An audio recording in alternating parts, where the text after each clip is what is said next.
You are walking home alone at night. The street is dark. A figure appears ahead, moving toward you. In less than 2 seconds, your brain has asked a question and answered it. You did not notice this happening. You never do. But that question is the only reason you are alive today. And it is now the single most dangerous thing your mind does every single day. But the real answer is far stranger. Your brain is not just making a snap judgment. It is running an ancient survival algorithm that has not been updated in 300,000 years. And in the modern world, that algorithm is catastrophically, dangerously broken. Your brain is a friend or foe detection machine. It always has been. For millions of years, your ancestors lived in small, wandering groups. The world was a place of constant threat. But the deadliest threat was not a predator. It was another human, a stranger, a rival tribe member, a cheater inside your own group. Getting this wrong meant death. Not a bad first date, not an awkward business meeting, death. So your brain evolved a terrifyingly fast shortcut. A single question that it asks every single time it encounters a new face. The question is not, is this person good? It is not, is this person smart? It is simply, is this person safe? And your brain answers that question before you even know you are thinking.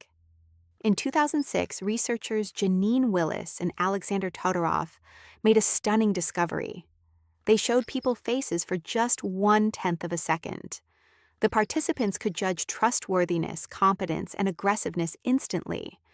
And when they were given more time, their judgments did not change. They only became more confident. Your brain had already decided. The extra time was just spent finding evidence to support the verdict. This mechanism is ancient. It lives in parts of your brain that are older than language. Neuroscientist Andrew Engel and his colleagues at Princeton found that the amygdala, your brain's internal threat alarm, activates when you see an untrustworthy face. The moment light hits your retina, a signal races to the amygdala. It does not stop at the conscious, thinking parts of your brain. It is a direct line. Your body is already reacting. Your heart rate changes. Your muscles tense. You do not know why you do not like that person. You just feel it. And that feeling is your brain's evolutionary whisper. Danger. But what was your brain actually looking for? For your ancestors, the clues were physical: a furrowed brow, a tight jaw, averted eyes, a face that did not match the group. The amygdala and the fusiform face area work together like a lie detector that never sleeps. The question was not just about the face. It was about the whole person. Do they belong? Are they kin? Are they carrying disease? Can they hurt me? Your brain was scanning for any violation of the expected pattern. And it did this in the time it takes you to blink. Now, here is the twist. This system was built for a world of 50 people. A world where everyone you met belonged to your tribe or an enemy tribe. There was no middle ground. And the stakes were always life and death. So your brain became a master of the false positive. It is far better to mistakenly think a friend is a foe than to trust a foe and end up dead. Your brain was not designed for accuracy. It was designed for survival. Now, fast forward to today. You are at a job interview. You are scrolling through a dating app. You are watching a political debate.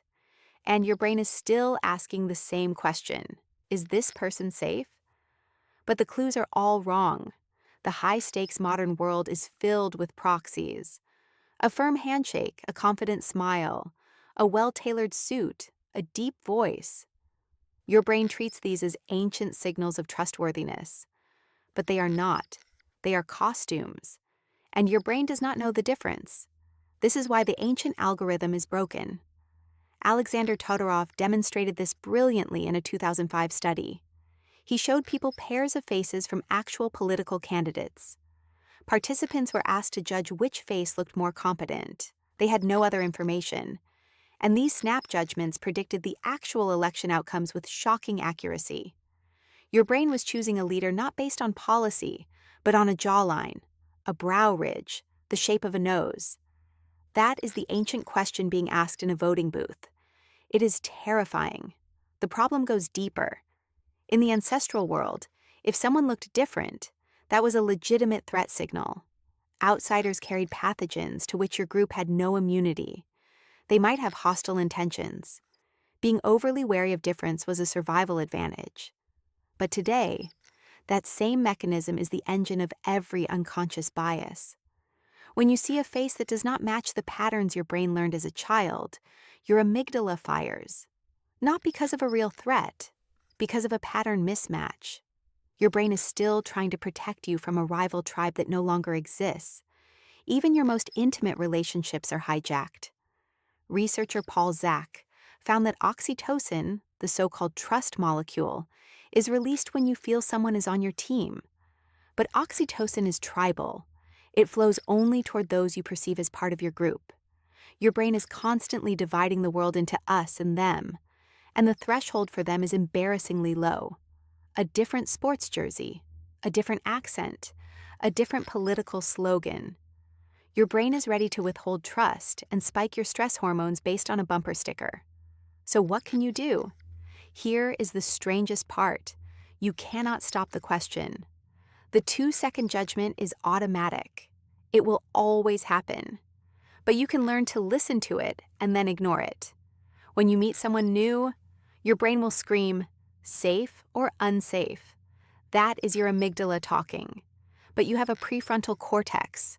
You can label that feeling as what it is, an ancient echo, a ghost in the machine. You can pause. You can ask a better question. Not, is this person safe? But, what evidence do I actually have? The modern world demands that you override your oldest, most persistent survival instinct. Because the greatest danger today is not the stranger approaching you on a dark street. It is the stranger you never let in, because your brain decided, in 2 seconds, that they were not one of you. Every time you meet someone, your brain is still asking that same ancient question. But now, the answer is almost always wrong. And the real question is, can you learn to stop listening to a voice that has been screaming for 300,000 years, in a world that no longer needs it?